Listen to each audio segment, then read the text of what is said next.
नमस्कार, मैं हूं त्रिपाठी और आप देख रहे हैं हमारा खास programme mid day talk. Mid day talk में आज हम बात करेंगे आज के उस दिन की जो एक नया माइलस्टोन बनने जा रहा है। उम्र अगर किसी की 75 साल हो जाए, उसकी silver jubilee, golden jubilee, diamond jubilee मन रही हो तो लगता है कि वो आदमी बुजुर्ग हो गया है। लेकिन आज एक हम सब ने देखा, पूरे हिंदुस्तान ने देखा कि 75 साल का व्यक्ति किस दमदारी के साथ, किस हुनर के साथ, किस हौसले के साथ, किस जज्बे के साथ बात करता है। हम बात कर रहे हैं प्रधानमंत्री नरेंद्र मोदी की, जो आज मध्य प्रदेश में थे अपने 75वें जन्मदिन पर। एक बार फिर प्रधानमंत्री मध्य प्रदेश में थे और मध्य प्रदेश में धार जिले में एक भैंसोला जगह है, वहाँ पर बड़ा कार्यक्रम होगा और भोपाल से सैकड़ों मील दूर वो जगह जहाँ पर पहली बार कोई टेक्सटाइल पार्क खोलने जा रहा है। उस पार्क में 7 ऐसे पार्क खोले जाएंगे पूरे हिंदुस्तान में, लेकिन पहला पार्क मध्य प्रदेश में धार जिले में भैंसोला में खुल रहा है। बड़ा मजमा था, लेकिन उससे बड़ी बात यह थी कि 75वें जन्मदिन पर प्रधानमंत्री ने जिस जज्बे के साथ, जिस गुरेज के साथ, जिस दमदारी के साथ अपनी बात रखी, उन्होंने बहुत सारी सफलता के मंत्र दिए। मोदी जी ने तमाम तोहफे दिए, बहुत सौगातें दी, कई उद्घाटन किए, नारी स्वस्थ अभियान, मातृबंधन योजना, तमाम योजनाएं चालू की। लेकिन जिस दमदारी के साथ उन्होंने कहा कि ये भारत है, नए युग का भारत है, ये घर में घुस के मारता है, तो कहना पड़ता है कि नए जमाने का भारत, नए उदय होता भारत हम उन हाथों को देख रहे हैं जिसे कहते हैं नरेंद्र मोदी। इसी पर देखिए हमारा आज का खास कार्यक्रम मोदी मंत्र।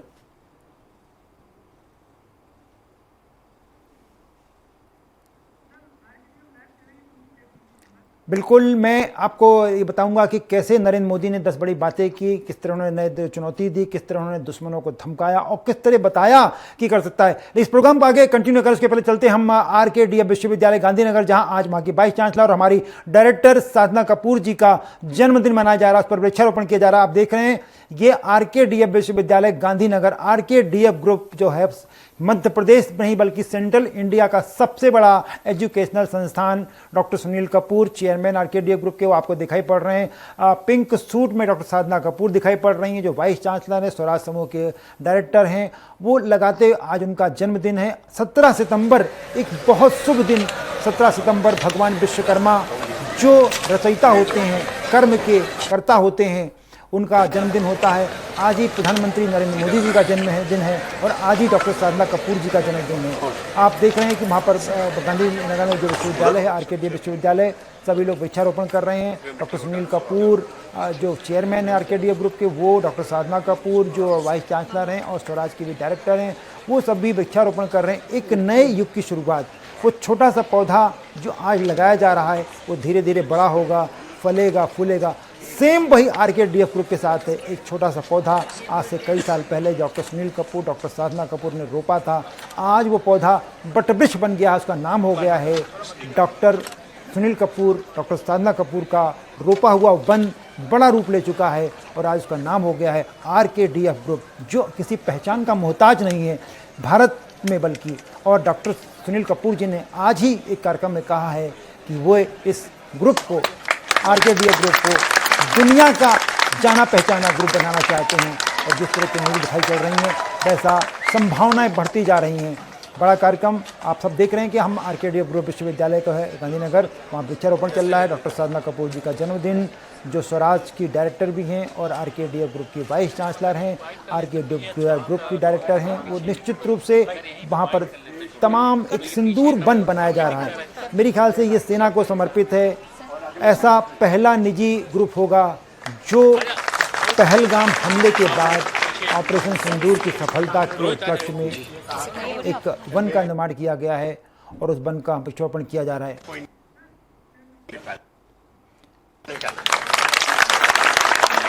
तालियों की गड़गड़ाहट के बीच आप देख रहे हैं वृक्षारोपण सिंदूर वन। यहाँ पर सिंदूर के पौधे लगाए गए हैं और एक पहला पार्क होगा किसी भी विश्वविद्यालय, किसी भी संस्थान का मध्य प्रदेश में पहला पार्क होगा, पहला ऐसा वन होगा, ऐसा गार्डन होगा। डॉक्टर सुनील कपूर चेयरमैन कह रहे हैं, सुनते हैं। यशस्वी प्रधानमंत्री जी का जन्मदिन है। उनके राज करने के तरीके से वो अपना अलग तरह से काम करते हैं। इस देश में गरीबी के लिए और इंडस्ट्री के लिए जितना काम उन्होंने किया वो किसी से कम नहीं है। आज ऑपरेशन सिंदूर को याद करते हुए सिंदूर के हमने पेड़ लगाए हैं और इस पार्क का नाम रखा है नमो उपवन। नमो उपवन स्थापना समिति। हमें और हमारे परिवार की तरफ से आदरणीय मोदी जी को हार्दिक शुभकामनाएं। शुक्रिया। जय हिंद।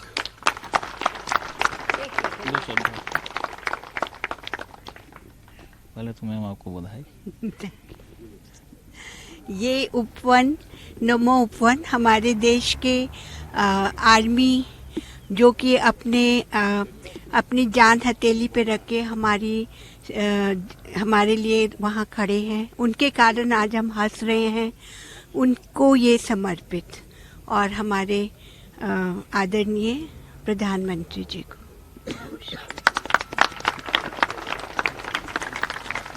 थोड़ा उसको निकाल।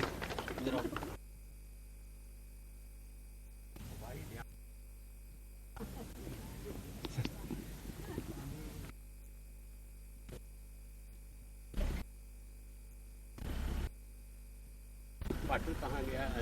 1,70,000 किलोमीटर चली है, 12 साल पुरानी है।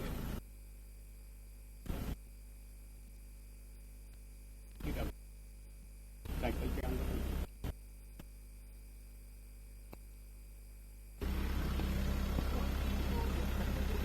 सिंदूर जहाँ पौधे लगाए गए हैं, ये बीचों बीच एक जगह बनाई गई है। यहाँ पर एक टैंक रखा जाएगा जो आरकेडीएफ ग्रुप ने एक एग्रीमेंट साइन किया है भारतीय सेना के साथ। वो टैंक चेन्नई से आ रहा है, टैंक वहाँ से निकल चुका है। बहुत जल्द मुझे लगता है कि पूरे मध्य प्रदेश में पहला ऐसा गार्डन या पार्क होगा जहाँ सेना का टैंक पूरी तरह सिंदूर वन, पहली बार ऐसा कार्यक्रम होगा जहाँ पर किसी उपवन में, किसी गार्डन में, किसी पार्क में सिर्फ सिंदूर के ऑपरेशन सिंदूर पहलगाम के हमले के बाद जिस तरह हुआ उसकी स्मृति में याद दिलाएगा। और ये सेना, जैसा डॉक्टर साधना कपूर ने कहा, ये भारतीय सेना को समर्पित है ये वन। निश्चित रूप से बड़ी उपलब्धि है आरकेडीएफ ग्रुप की। डॉक्टर सुनील कपूर, डॉक्टर साधना कपूर, दोनों को धन्यवाद बहुत बहुत, इतनी महत्वपूर्ण सुविधा के लिए और सेना के समर्पण के लिए। एक बार फिर हम आते डिस्कशन करें। जब मैं आपसे बात कर रहा था कि प्रधानमंत्री नरेंद्र मोदी ने धार के फैसला में जिस तरह से आज किया, लग नहीं रहा था कि 75 साल का बुजुर्ग बल्कि लग रहा था 75 साल का युवा जो दमदारी के साथ चुनौती दे रहा है, वो डॉक्टर सुनील कपूर भी वैसे ही काम करते हैं, डॉक्टर साधना कपूर भी वैसे ही काम करती हैं। और डॉक्टर सुनील कपूर ने खुद जिस तरह से कहा कि नरेंद्र मोदी अलग ढंग से काम करते हैं।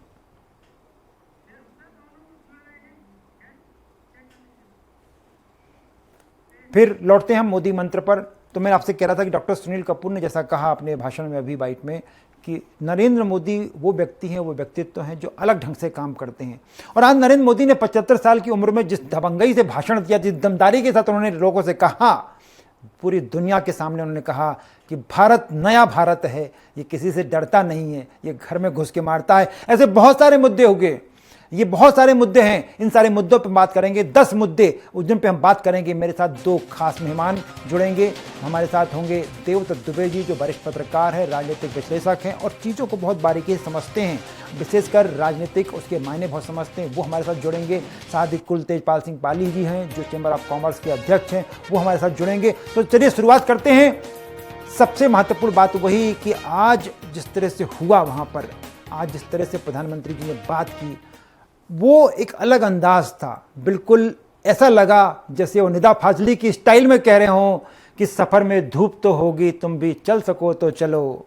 सफ़र में धूप तो होगी, तुम भी चल सको तो चलो। सभी हैं भीड़ में यहाँ, तुम भी निकल सको तो निकलो। राहें कहाँ बदलती हैं किसी के वास्ते, इसी में चल सको तो चलो। और चल पड़े हैं, और भीड़ उनके साथ चल पड़ी। सारे मुद्दों बात करेंगे। देवदत्त जी, सबसे पहले मैं आपके पास आऊँगा। प्रधानमंत्री ने आज जो कहा कि नया भारत, आज नए अंदाज में उन्होंने कहा कि ऐसा नया भारत, पहले हम बात करते थे नया Bharat, make in India, made in India, तमाम भारत, दुनिया की तीसरी बड़ी इकोनॉमी, इस नए भारत के बारे में हमने सुन रखा था। पर प्रधानमंत्री ने आज जो नए भारत की संज्ञा दी कि ये नया भारत किसी की परमाणु धमकियों से नहीं डरता, ये घर में घुस के मारता है, इसका क्या अर्थ लगाया जाए? देवदत्त जी। त्रिपाठी जी, आपने बहुत अच्छी प्रस्तावना रखी है। वाकई में आज उनका भाषण एक अलग ढंग इसलिए था कि अभी तक मेक इन इंडिया और ये सब चल रहा था, लेकिन इस बार स्वदेशी पे उन्होंने जोर दिया है। स्वदेशी अपनाओ, स्वदेशी गर्व से कहो ये हाँ स्वदेशी है, ये सब चीजें जो उन्होंने कही हैं। और एक आदिवासी बाहुल इलाके में और उन्होंने जिस तरह से कुछ चीजों पर फोकस किया है, जैसे महिलाओं को आबादी है जो उस पर उन्होंने बहुत जोर दिया है उनकी, इस तरह से वो अटैचमेंट करते हैं आबादी की। देखिए आप उन्होंने महिलाओं से स्वास्थ्य के बारे में कहा कि आप लोग, और घर की जो छोटी छोटी समस्याएं थी, वाकई में उन्होंने जो बात कही कि किसी घर की यदि महिला बीमार हो जाए तो पूरा घर अस्त व्यस्त हो जाता है। तो इतनी बारीकी से वो चीजों को समझते हैं और उसको टच करते हैं, तो जोड़ते हैं, कनेक्ट करते हैं अपने आप को। और एक खड़ा करने की बात की उन्होंने सबको कि आप स्वदेशी, अभी क्या होगा कि ये त्योहार आएंगे, नौ दुर्गा आएंगी, दीपावली आएंगी, तो छोटी छोटी चीजें। मान लो आप गोबर से दिए बन रहे हैं, स्वदेशी है, तो आप यदि दिए खरीदते हैं तो गौ सेवा भी होगी और जो स्वावलंबी भारत है, आत्मनिर्भर भारत है, जो छोटे छोटे लोग जो लघु उद्योग लगाते उनको ही फायदा होगा। तो वो बिल्कुल जिस तरह से ट्रम्प एक अंदाज अलग दिखाई पड़ा। मैं पाली साहब, देवदत्त जी मैं रखूंगा आपको, पाली साहब जुड़ गए, चैम्बर ऑफ कॉमर्स के अध्यक्ष हैं, जो जिन चीज़ों को, डॉक्टर साहब आप तो लंबे समय से इन चीज़ों के इर्द गिर्द घूम रहे हैं। स्वदेशी की बात होती है, भारत की बात होती है, इंडस्ट्री की बात होती है, डेवलपमेंट की बात होती है। आज नरेंद्र मोदी का जो अंदाज था कि नए युग का भारत जो घर में घुस के मारता है, सर आपके अनुभव के आधार पर इसका थोड़ा सा मीमांसा, थोड़ी समीक्षा डॉक्टर साहब। मैं सबसे पहले प्रधानमंत्री जी को उनके जन्मदिन पर हार्दिक शुभकामनाएं प्रेषित करता हूं। और जो विजन है मोदी जी का, वो बहुत ही सराहनीय विजन है जी। मोदी जी शुरू से ही, जब से प्रधानमंत्री बने हैं, वो अपन को एक चीज कह रहे हैं कि हमें आत्मनिर्भर बनना है जी, हमें किसी के ऊपर डिपेंडेंट नहीं रहना है जी। और जिस तरीके से आतंकवाद और ये जो बढ़ रहा था, और मोदी जी ने जो ऑपरेशन सिंदूर किया है, वो तो एक सराहनीय कार्य है ही जी। उसके अलावा वो ऐसे ऐसे निर्णय ले रहे हैं और ऐसे काम कर रहे हैं कि जिसको भारत जिस हिसाब से प्रगति कर रहा है, वो दूसरे देशों को एक घबराहट पैदा हो रही है कि इतनी तेजी से विकसित कैसे हो रहा है भारत जी। और ये सब मोदी जी के विजन की वजह से हो रहा है। और जितना अभी धार में भी जो इन्होंने अभी ये पार्क, टेक्सटाइल पार्क लगाया है जी, उसके पीछे भी उनको ये मंशा है कि जैसे अभी फॉरेन के ब्रांड के कपड़े आते थे, ये आते थे, तो अब उस जगह पे खेती से लेके धागा बनने से लेके हर चीज बनने से सारी चीजें जो एक बिल्कुल 5F की बात की, 5F की बात की उन्होंने। 5F में हो गया है कि फॉर्म होगा, 5F की बात की है कि 5F में होगा कि फॉर्म से लेके फिर फाइबर बनेगा, फाइबर से फैक्ट्री में जाएगा, फैक्ट्री से फैशन बनेगा, फैशन से फॉरेन जाएगा। खेत को विदेश से जोड़ दिया है जी डॉक्टर साहब। नहीं तो जाएगा, अगर उत्पाद अपन करेंगे और उसकी गुणवत्ता अच्छी होगी तो हमारा एक्सपोर्ट भी होगा माल। भाई हमारी पहले अपनी देश की पूर्ति होने के बाद अगर माल एक्सपोर्ट होगा तो हमको रेवेन्यू जनरेट होगी जी, और रेवेन्यू जनरेट होगी तो हमारी आत्मनिर्भरता जो होती है दूसरे देशों पे वो कम होगी जी। तो उनका विजन बिल्कुल क्लियर है जी। और एक जगह जब सब सुविधा मिल जाएंगी, अभी क्या होता है, यान कहीं से आता है, धागा कहीं से आता है, मशीन कहीं से आती है, जब एक ही जगह सारी चीजें एक पार्क में उपलब्ध हो जाती हैं तो उससे कॉस्ट फैक्टर भी बहुत कम हो जाता है और उससे जो प्रोडक्शन का है वो रेट बढ़ जाता है जी। आज आपको रुकना नहीं पड़ता कि साहब मेरी आज गाड़ी नहीं आई, आज यान नहीं आया, ये नहीं आया, सब वहीं पे उपलब्ध है आपको। सब एक मैं व्यापारी की और एक इंडस्ट्रीज के हिसाब से बात करूं तो उसको इतनी ज्यादा सुविधा वहां हो जाएगी काम करने की कि वो अपने आप ही वो ये प्रोजेक्ट कामयाब हो जाएगा। और ये बहुत अच्छा विजन है। बाकी जो चीजें हैं उनकी मोदी जी बहुत अच्छे अच्छे कार्य कर रहे हैं, बहनों के लिए कर रहे हैं। 3 करोड़ का लक्ष्य है कि 3 करोड़ लोगों को उन्होंने लखपति बनाना है, 2 करोड़ चुकी है। बाकी जो इंफ्रास्ट्रक्चर लैपटॉप जैसे पता लगा कि धार में पूरा हो चुका है जी जी। और जैसे वो हमेशा से कह रहे हैं कि स्वदेशी खरीदिए, बाहर का कोई भी माल मत खरीदिए जी। बिल्कुल बिल्कुल। तो इसके साथ अभी त्योहार आ रहे हैं, दीपावली का त्योहार है, नवरात्रि का त्योहार है। अपन आम अक्सर देखा जाता है कि अपन चाइनीज आइटम, इंपोर्टेड आइटम पूजन पाठ सामग्री में लगते हैं। उनका आह्वान है कि सब यहीं की स्वदेशी माल इस्तेमाल करें। मैं डॉक्टर साहब फिर लौटूंगा आपके बाद। मैं देवदत्त जी के बाद, देवदत्त जी वो जो प्रधानमंत्री जी आज स्वदेशी, जो डॉक्टर साहब भी कह रहे थे जो बात, वो तो बड़े इंडस्ट्रियलिस्ट हैं, बड़े कॉमर्स के ज्ञाता हैं डॉक्टर कुलदीप पाली साहब जो बात कह रहे थे कि स्वदेशी की मुद्दा, हम जब सब कुछ उपलब्ध हो रहा है तब फिर स्वदेशी अपनाने में क्या दिक्कत होती है? आज जो प्रधानमंत्री जी ने बात की देवदत्त जी कि स्वदेशी अपनाएंगे तो डेवलपमेंट तेजी होगा, आप इस पूरे मायने जो मेक इन इंडिया की बात कर रहे थे ये उसका अगला कदम माना जाए? बिल्कुल, smart city, make in India, ये सबसे अब ऊपर उठ गए हैं। मतलब संघ की जो विचारधारा है, जो स्वदेशी वाला मामला है जी, जिसकी भारत में शुरू से ही मांग रही है कि हमारे हर हाथ को काम मिलेगा और हमारी जो स्वदेशी चीज है वो वाकई में उपयोगी भी है। जो स्वदेशी आप अपनाओगे तो स्वास्थ्यवर्धक, खाने में अपनाओगे तो स्वास्थ्यवर्धक रहेगी। जी, जैसे आप मोटा अनाज, रागी, मिलेट्स की बात चलती है जी। ज्वार, बाजरा, इसी तरह आप जब गौ मूत्र का कितना उपयोग है, गोबर का हम लोग उसके गणेश जी बना के पूजन करते, जब उसके दिए में आप पूजा करेंगे उसका एक अलग महत्व होगा और कितना रोजगार मिलेगा लोगों को। आप समझ नहीं सकते कि स्वदेशी से आत्मनिर्भर भारत किस तरह से बनेगा। और ये जो धमकी है जो ट्रंप की या दुनिया भर की, इन सब से हम ऊपर उठ गए। हमारा तो स्वदेश हर चीज में। बिल्कुल बिल्कुल, सबसे महत्वपूर्ण बात वही है कि कहूंगा कि हमको धमकी देने वाला सबसे बड़ी त्रासदी आई थी तब भारत का स्वदेशी जो काढ़ा है वही काम आया था दुनिया में। तो स्वदेशी, हम भारत की जो संस्कृति है, जो सभ्यता है और जो हमारी ताकत है वो स्वदेशी में भी है। और प्रधानमंत्री ने आज पूरा जोर इसी बात पे दिया है कि हम स्वदेशी अपनाएं, स्वदेशी बने और स्वदेशी चीजों का उपयोग करें, तो हमारा देश दुनिया का विश्वगुरु बनेगा, इसमें कोई शक नहीं। देवदत्त जी, एक बात मेरे मन में आ रहा था, आपसे सवाल करने का बड़ा मन था कि चलिए पार्क का इनॉग्रेशन मध्य प्रदेश में होना था, आज हो गया कि 7 जगह बनना है, एक उसमें से एमपी में धार चुना गया, क्योंकि धार निमाड़ का वो इलाका है, निमाड़ मालवा का, जहाँ कॉटन अवेलेबल है। कपास की खेती खरगोन में होती है, खंडवा में होती है, बुरहानपुर में आसपास तमाम होती है। पर 3-4 बड़ी योजनाएं, मातृबंधन योजना भी शुरू हुई, आज ही नारी शक्ति अभियान शुरू हुआ, ये बड़ी बड़ी योजनाएं मध्य प्रदेश की धरती से शुरू करने का क्या मकसद हो सकता है मोदी जी का? देखिए, मोदी के मन में मध्य प्रदेश हमने लोकसभा में देखा था जी। अब लगता है मोदी के मन में मोहन भी आ गए हैं कि उनको मजबूत करना चाह रहे हैं। उनको वो लगातार वो दे रहे हैं, फ्री हैंड भी दे रहे हैं उनको, वो लगातार दिल्ली भी जा रहे हैं, उनसे मशवरा भी कर रहे हैं। सर एक मिनट, आपने जो बात कही, मैंने आज बहुत दिनों बाद प्रधानमंत्री के भाषण में अगर आपने सुना तो उन्होंने कहा था लोकप्रिय मुख्यमंत्री, जबकि अक्सर भाषणों में वो सिर्फ मुख्यमंत्री होते हैं। राज्यपाल को उन्होंने सिर्फ कहा है राज्यपाल फलाने फलाने जी, और उन्होंने बाकी लोगों का नाम लिया, लेकिन मोहन यादव के साथ जोड़ा प्रधानमंत्री ने कि मध्य प्रदेश के लोकप्रिय मुख्यमंत्री डॉक्टर मोहन यादव। क्या इसका अंदाज बदलता हुआ रिश्ता माना जाए? मोहन यादव जो मुख्यमंत्री हैं, उन्होंने अपनी वहां पर जो छवि बनाई है तो हर चीज को परामर्श भी ले रहे हैं और कर भी रहे हैं। आप देखें मालवा का जो इलाका है जी, ये, आप इंदौर के प्रभारी मंत्री हैं, मुख्यमंत्री उज्जैन के रहने वाले हैं, अभी इंदौर में संघ प्रमुख आए थे, अभी धार में ये आप देखें कांग्रेस ने जैसे जीतू पटवारी को वहां बनाया, उमंग सिंगार को उसी इलाके से बनवाया। तो भाजपा संघ की रणनीति रहती है, वहां मुख्यमंत्री को बहुत मजबूती दे गए आज वो, और मध्य प्रदेश को भी बहुत दिशा दे गए कि आप स्वदेशी का इस तरह से उपयोग करें तो मध्य प्रदेश भी मजबूत होगा, मोहन भी मजबूत होंगे।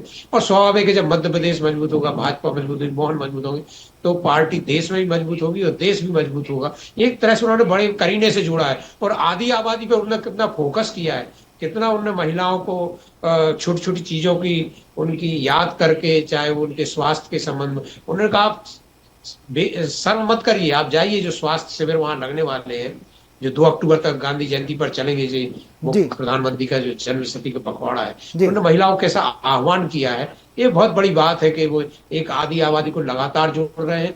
और मोहन यादव तो लाडली, बिल्कुल जिस तरह से उन्होंने, डॉक्टर पाली के पास, डॉक्टर साहब एक बात और आपसे समझना चाहूंगा, उस चीज को हम सभी समझना चाहेंगे कि मालवा का वो कंटेंट जो धार, भैंसवाला जो धार है वो मालवा और निमाड़ के बीचों बीच पड़ता है, इसको चुनने का इसके कोई व्यापारिक कारण या कोई औद्योगिक कारण समझ में आते जो हम लोगों को थोड़ा बता पाएंगे?